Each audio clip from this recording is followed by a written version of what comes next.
इसरो नाल जुड़ी हुई है बड़ी खबर है। तो आज इसरो एक बार फिर तो इतिहास रचेगा। आदित्य एल1 सूरज के कोल पहुंचा है। हेलो ऑर्बिट स्थापित होएगा। आदित्य एल1 सूरज के रहस्या तो हुण पर्दा चुकेगा। तो एक बार फिर तो इसरो के वालों एक इतिहास रचिया जा रहा है। सूरज के जो रहस्य ने उस तो हुण पर्दा उठेगा।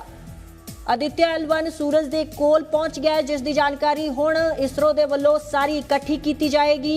हेलो ऑर्बिट दे विच स्थापित होएगा आदित्य एल1। तस्वीर भी आदित्य एल1 की सामने आई है।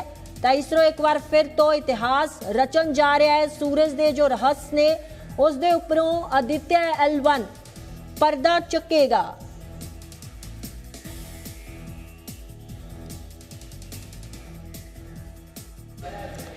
आदित्य एल1 मिशन, इसरो का सौर जांच मिशन, आसान भाषा में आपको आज समझाएंगे।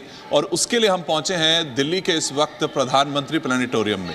हमारे साथ प्रोग्राम मैनेजर प्रेरणा जी हैं। उनके जरिए हम ये समझने की कोशिश करेंगे बहुत आसान भाषा में कि आखिर में ये सौर जांच मिशन जो है वो किस तरह से भारत के लिए एक नई गाथा लिखेगा। देखिए मैम, सबसे पहले हम अपने दर्शकों को ये समझाना चाहते हैं कि आदित्य एल1 मिशन क्या है, वो भारत के लिए क्या कुछ नया एक्सप्लोर करने के लिए हम लेकर आ रहे हैं।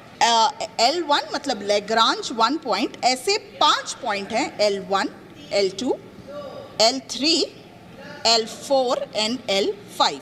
इस तरह के 5 पॉइंट हैं जिससे हम सूर्य की स्टडी को डिटेल तरीके से कर सकते हैं। अगर हम बात करें L2 की, तो नासा का जो हबल टेलीस्कोप है वो L2 पर स्थित है, जो डीप स्काई ऑब्जेक्ट की स्टडी वहाँ से निरंतर जो फोटो है वहाँ से भेजता है।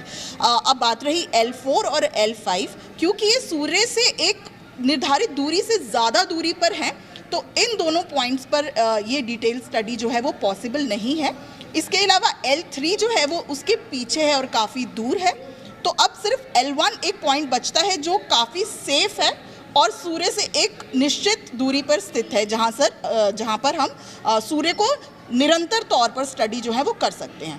तो L1 पॉइंट वो एक ऐसा सेफ पॉइंट है जहाँ से हम सूर्य की स्टडी को निरंतर कर सकते हैं। और इस पॉइंट पे रखने का किसी भी सैटेलाइट को फ़ायदा ये होता है कि ग्रहण के दौरान भी इस पर किसी तरीके का प्रभाव नहीं पड़ता और 24/7 हम जो है वो इस सैटेलाइट के माध्यम से सन को ऑब्जर्व कर सकते हैं। 1.5 मिलियन किलोमीटर की दूरी पर गए और ये पूरी यात्रा थी। यहाँ से वो निकलता हुआ, मैन्यूवर करता हुआ अपना पहुँचता है और अब ये आखिरी पड़ाव होगा कि वो L1 पॉइंट पे एक ऐसा ऑर्बिट में घुस जाए और वहीं पर लगातार वो जो 6 पेलोड हैं उनके बारे में भी हम आपको जानकारी देते हैं कि वो जो इस वक्त आदित्य एल1 पर लगे हुए हैं वो किस किस तरह की जानकारी देंगे। मैम, इनको थोड़ा सा बस आखिरी सवाल मेरा, अगर इनको आप आसान भाषा में समझाएं कि ये पेलोड किस तरह की मतलब कि हमें जानकारी देने वाले हैं, क्या? जी, सरल भाषा में समझे, बहुत ही साइंटिफिक नेम है, जैसे आप स्क्रीन पर आप देख पा रहे हैं, बहुत ही साइंटिफिक नेम है। सरल भाषा में समझें तो ये सूर्य में होने वाली विभिन्न गतिविधियों को समझने में हमारी पकड़ को मजबूत करेगा,